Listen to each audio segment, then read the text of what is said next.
কেতিয়াবা কেতিয়াবা মনটোত এনেকুৱা ভাৱ হয় আমি অসমীয়া সমাজখন চাগে সঁচাকৈ বহুত স্বাৰ্থপৰ হৈ গ'লো।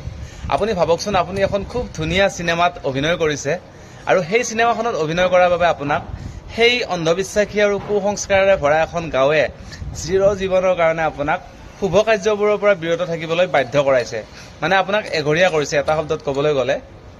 আৰু সেই তেনেকুৱা এখন সমাজৰ ইমান ডাঙৰ কুসংস্কাৰৰ বোজা এটা চিৰজীৱন লৈ আমাৰ অসমীয়া সমাজখনৰ চলচ্চিত্ৰ উদ্যোগটোক এক বিশেষ ৰূপ দিয়া শ্ৰদ্ধাৰ অভিনেত্ৰী শিল্পী আইদেউ সন্দিকৈৰ আজি জন্মদিন। গতিকে এনেকুৱা এটা জন্মদিনৰ সময়ত আমাৰ অসমীয়া সমাজৰ কিমানজন লোকে তেওঁক স্মৰণ কৰিছে আপুনি ভাবি চাওকচোন। আজিকালিৰ বোৱাৰী, আজিকালিৰ জীয়ৰীৰ কেনেকুৱা এক আধুনিকতাৰে ভৰা সমাজত বাস কৰাৰ লাইফষ্টাইল, কিন্তু আগৰ সেই দিনটো আপুনি এবাৰ ভাবি চাওকচোন, তেওঁ কিমান কষ্টকৰ জীৱন কটাইছিল অসমীয়া সমাজখনক এক নতুনত্ব দিবলৈ। চমুকৈ ক'বলৈ হ'লে 1920 চনৰ 27 জুন তাৰিখে, অৰ্থাৎ 2025 চনৰ আজি 27 জুন, এই তাৰিখটোতে তেখেতে জন্মগ্ৰহণ কৰিছিল আমাৰ এই পুণ্য তীৰ্থ ভাৰতবৰ্ষৰ অসম ৰাজ্যখনত, আমাৰ সোণৰ অসমত।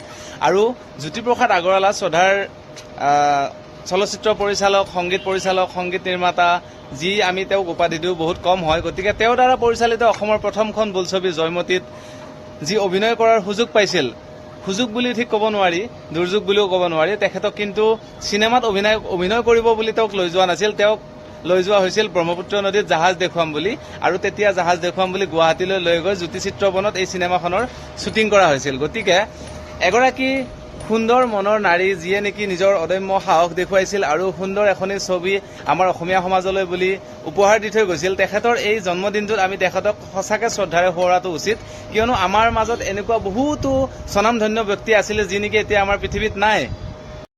শ্ৰদ্ধাৰ আইদেউ সন্দিকৈৰ এটাই দোষ তেওঁলোকে বিচাৰি পাইছিল, তেওঁ প্ৰথম অসমীয়া নাৰী হিচাপে ওলাই আহিছিল সমাজৰ সেই কুসংস্কাৰবোৰক ভাঙি এখনি অসমীয়া চলচ্চিত্ৰত অভিনয় কৰিবলৈ, আৰু সেই চলচ্চিত্ৰখনত যিগৰাকী সহ অভিনেতা আছিল তেখেতক আইদেউ সন্দিকৈ বংশধৰ বুলি সম্বোধন কৰিছিল। আৰু এই দুয়োটা চোতা লৈয়ে তেখেতক যাৱজ্জীৱনৰ কাৰণে এখনি সমাজৰ পৰা বহিষ্কাৰ কৰি ৰখা হৈছিল, আৰু তেনেদৰে এক মানে শোকবিহ্বল মন লৈ জীৱনটি তেখেতে শেষ কৰিছিল 2002 চনত।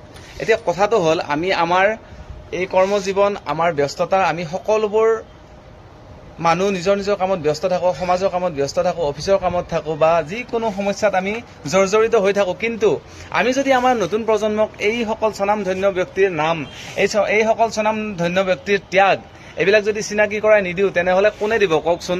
আজিৰ এই বিশেষ দিনটোত যদি আমি মানে তেওঁৰ নামটি লৈ স্মৰণ কৰিবও নোৱাৰোঁ, তেওঁৰ বিষয়ে অকণমান শিকিব নোৱাৰোঁ, জানিব নোৱাৰোঁ, আমি কিহৰ অসমীয়া। মোৰ বন্ধু বান্ধৱীসকল আৰু মোৰ জ্যেষ্ঠ আৰু কনিষ্ঠ সকলোকে কৈছোঁ, সঁচা কথা কোৱাৰ অভ্যাস। আমি অসমীয়া জাতিটো যিদৰে অতিথিপৰায়ণ, অতিথিক আমি বহুত ভালদৰে শুশ্ৰূষা কৰোঁ, আপ্যায়ন কৰোঁ, ঠিক তেনেদৰে কিন্তু আমি বেলেগৰ সভ্যতা সংস্কৃতি, বেলেগৰ ভাষা, বেলেগৰ সকলোবোৰ বস্তু, সাজ সজ্জা, পোচাক, গোটেইখিনি বস্তু আমি মানে নিজৰ কৰি লোৱাত বহুত আগত। আৰু আমি এই কথাটো কৰাটো ভাল অভ্যাস, কিন্তু বেলেগৰখিনি আদৰি লৈ নিজৰখিনি পাহৰি যোৱাটো বহুত বেয়া কথা। গতিকে আমি নিজৰ ভাষা আৰু সংস্কৃতিক যদি পাহৰি, নিজৰ আমাৰ স্বনামধন্য ব্যক্তিসকলক যদি মনত নকৰি, তেখেতৰ পুণ্যতিথিত অথবা জন্মদিনটোত যদি আমি তেওঁলোকক মনত নকৰোঁ, আমাৰ এই জাতীয় সত্তাটো এনেদৰে এদিন হেৰাই যাব কালৰ গৰাহত, এনেকুৱা মোৰ মনত ভাৱ হয়। সেইবাবে আজিৰ এই ভিডিঅ'টি বনালোঁ। আপোনালোকে ভিডিঅ'টি আশা কৰোঁ সকলোৰে লগত শ্বেয়াৰ কৰিব।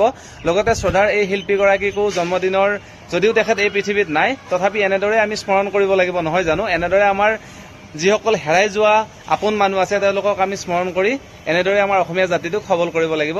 জয় অসম।